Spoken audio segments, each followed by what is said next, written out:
nih, ini gigi baru besar kan ukurannya. Nah, ini kecil-kecil berarti giginya gigi asli atau gigi susu ya.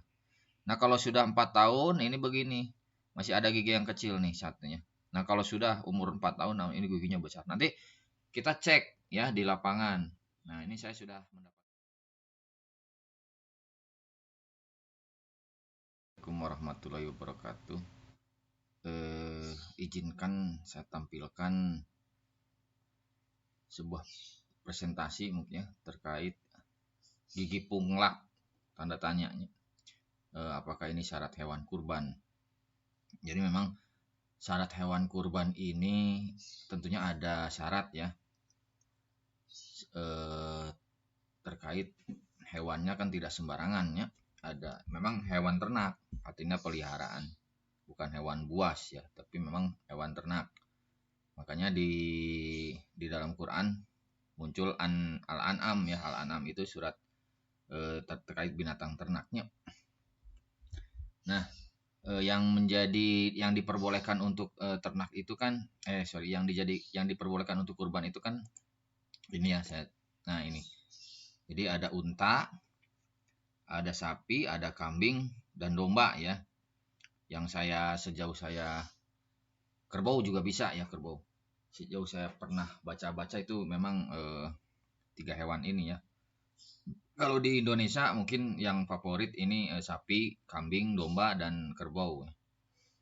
Kalau seperti kuda saya belum pernah melihat. Mungkin nanti kalau ada koreksi silakan ditunggu di kolom komentar. Nah, ini merujuk kepada ada sebuah keterangan ya dari buku fikih, ini buku fikih Islam. Ini ada terkait umur hewan yang boleh dikurbankan. Jadi kalau tadi dari sisi jenis hewannya, kalau sekarang mungkin dari sisi umurnya ya. Jadi ini coba saya bacakan aja langsung terjemahnya. Dari Jabir radhiyallahu anhu, Rasulullah SAW bersabda, jangan menyembelih hewan kecuali hewan yang sudah berumur. Bila kalian kesulitan, maka sembelihlah domba yang berumur 6 bulan. Hadis riwayat Muslim, Taulil Ahkam Syarul Bulughul Maram. Jadi dalam kitab Bulughul Maram ya. Bulughul Maram itu biasanya kitab ini ya, syarah penjelasannya atau mungkin hadis Bukhari dan Muslim disatukan biasanya di Bulughul Maram.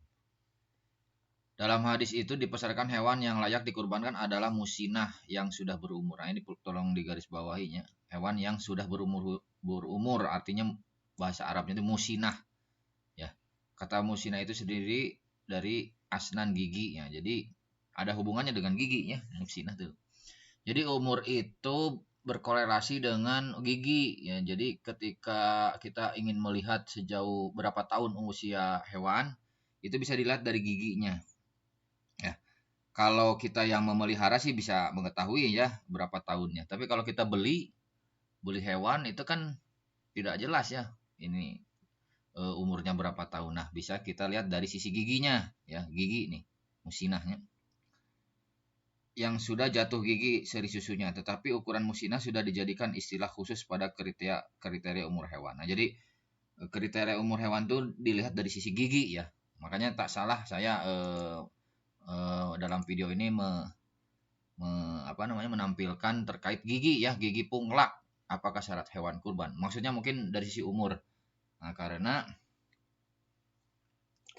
ini kan, nih.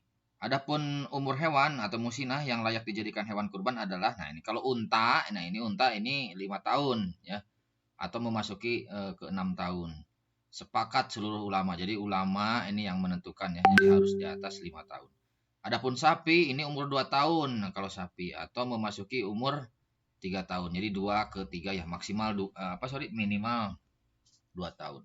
Menurut jumhur ini maksudnya mayoritas ya ulama, kecuali ulama Malikiyah menetapkan genap 3 tahun. Nah, kalau Maliki ini mazhabnya menetapkan lebih di atas ya, artinya 3 tahun. Nah, sekarang kambing. Kambing atau domba umur 1 tahun menurut jumhur ulama, kecuali mazhab Syafi'i ya menetapkan 2 tahun. Nah, ini kurang lebih pendapatnya terkait keabdolan dari sisi umur. Tetapi jika kesulitan mendapatkan khusus untuk domba boleh yang jad'ah yaitu umur 6 bulan. Nah, ini ada pengecualian ini, nanti bisa kita diskusikan ya terkait jadah ini. Nah, jadi yang menjadi prinsip adalah hewan musinah ini ya. Musinah itu giginya sudah menunjukkan gigi seri gigi apa susu yang sudah apa namanya jatuh gigi lah ya, seri susunya sudah jatuh. Nah, kurang lebih gitulah. Ini dari sisi apa namanya penjelasan kitab fikih ya, kitab fikih Islam. Kita lanjut ke tampilan. Nah, ini gigi punglak. Apakah syarat hewannya? Jelas kan tadi sudah dijelaskan dari sisi fikih. Nah, seperti apa sih gigi punglak ini? Ya, ini mah hanya tampilan saja ya, para pemirsanya. Nah, ini gigi manusia sebenarnya ini. Ya, supaya menarik saja sih ini. Oke, kita lihat coba. Nah, yang dimaksud gigi itu begini. Nah, ini gigi ya. Ini kalau 1 tahun, ini kayaknya domba ya, untuk domba atau kambingnya. Kalau di bawah 1 tahun, giginya seperti ini nih, kecil-kecil karena kan dari bayi ya, dahinya gigi kecil-kecil. Nah, kalau sudah 1 sampai 2 tahun mulai nih, yang punglak itu putus ya, artinya sudah berganti, jadi gigi yang besar. Nah, ini jadi maksud dari gigi punglak itu sudah berubah jadi gigi yang besar atau sudah ya kita seperti manusia lah. Manusia pun kan sebenarnya 2 kali berubah gigi kan ya. Ya seperti anak saya pun sekarang ya katanya apa namanya giginya longgar ya artinya ungger itu maksudnya ada tumbuh gigi baru ya. Nah, ini gigi baru nih, ini gigi baru besar kan ukurannya. Nah, ini kecil-kecil berarti giginya gigi asli atau gigi susu ya. Nah, kalau sudah 4 tahun ini begini, masih ada gigi yang kecil nih satunya. Nah, kalau sudah umur 4 tahun, nah ini giginya besar. Nanti kita cek ya di lapangan. Nah, ini saya sudah mendapatkan fotonya kurang lebih. Nah, ini kelihatan kan? Ini ada gigi besar satu. Nah, ini sudah masuk umur nih. Ya, mana umurnya kita lihat. Nah, umurnya mungkin ini di posisi 1 sampai 2 tahun. Nah, ini karena ada gigi besarnya. Ya. Kalau yang ini kecil kan? Nah, ini kecil. Oke. Sorry. Nah, ini sekarang yang ini. Nah, ini pun sama di bawah ada ya. Nah, ini kan giginya besar tuh, kelihatan. Ya, ini judulnya saya matikan biar. Nah, ini giginya besar. Nah, ini umur sudah lebih dari 1 tahun. Ya, ini gigi kecil nih. Kalau giginya semuanya masih kecil, nah ini berarti tidak berumur. Ya, kurang lebih gitu. Nah, jadi kembali lagi ke judul. Sorry. Nah, gigi punglak syarat hewan kurban. Nah, mudah-mudahan para mukorib ya yang ingin mencari hewannya bisa menggunakan standar ini ya, gigi punglak ini untuk melihat umurnya sudah masuk atau tidaknya. Nah, kurang lebih seperti itu. Nah, tapi ada juga ini hadis seperti ini ya. Jadi kalau giginya sudah masuk umur itu musinah namanya. Nah, namun kalau dari sisi hadis sebenarnya Rasulullah juga memperbolehkan yang berumur belum mencapai musinah ya. Bila kalian kesulitan, nah dengan catatan ini kesulitan. Nah, ini tolong digarisbawahi juga ya. Jadi bila kesulitan artinya tidak umum ya, ini situasi tidak normal, tidak umum ya, kesulitan, maka sembelilah domba yang berumur 6 bulan. Nah, kenapa hal ini terjadi gitunya? Saya melihat memang ibadah kurban ini sebagian mengatakan ini sunatnya muakkad ya, artinya lebih utama gitu ya. Jadi janganlah sampai ditinggalkan. Kita harus memiliki rasa ketertarikan gitunya. Jadi jangan sampai biasa-biasa saja menganggap ibadah kurban ini lewat begitu saja ya. Jadi itu Rasulullah sangat apa namanya tidak mengharapkan lah seperti itu. Makanya saya melihat juga di kitab ini ya di mana coba. Nih ada ketentuan kurban. Tadi saya menarik nih ya.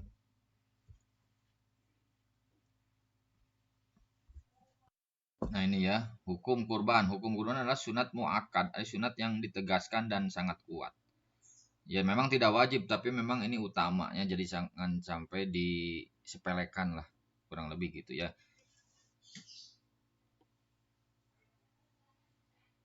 Bentar. Nah, kurban satu keluarga. Nah ini kisah menarik nih ya di poin 2 nih. Rasulullah SAW pernah berkurban 2 ekor kambing untuknya. Jadi Rasulullah punya 2 kambing dikurbankan. Ya, nih untuknya keluarganya dan seluruh umatnya yang tidak berkurban. Nah ini saya melihat ya. Coba ada hadisnya nggak? Nah, ini coba hadisnya kita bacanya. Riwayat Muslim dari Aisyah radhiyallahu anhu, Rasulullah sallallahu alaihi wasallam pernah menyuruh dibawakan 2 ekor kambing kibas ya bertanduk yang kaki, perut dan sekitar matanya berwarna hitam. Maka dibawakanlah hewan itu kepada beliau. Beliau bersabda kepada Aisyah, "Wahai Aisyah, ambillah pisau." Kemudian bersabda lagi, "Asahlah dengan batu." Aisyah melaksanakannya. Setelah itu beliau mengambil pisau dan kambing lalu membaringkannya dan menyembelihnya seraya berdoa dengan nama Allah, "Ya Allah, terimalah kurban ini dari Muhammad, keluarganya dan umatnya." Tauhidul Ahkam surah Bulughul Maram.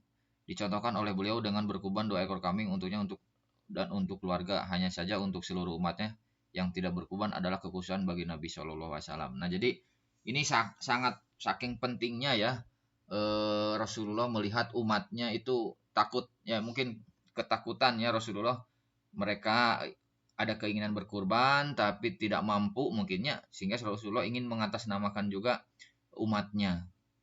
Nah, ini sangat bijak ya Rasulullah ini melihat fenomena kurban ini, di mana satu sisi adalah sunat ya, sunat yang utama, tapi satu sisi juga Rasulullah melihat bahwa eh, tidak semua mampu lah ya mendapatkan hewan. Tapi Rasulullah mengatasnamakan.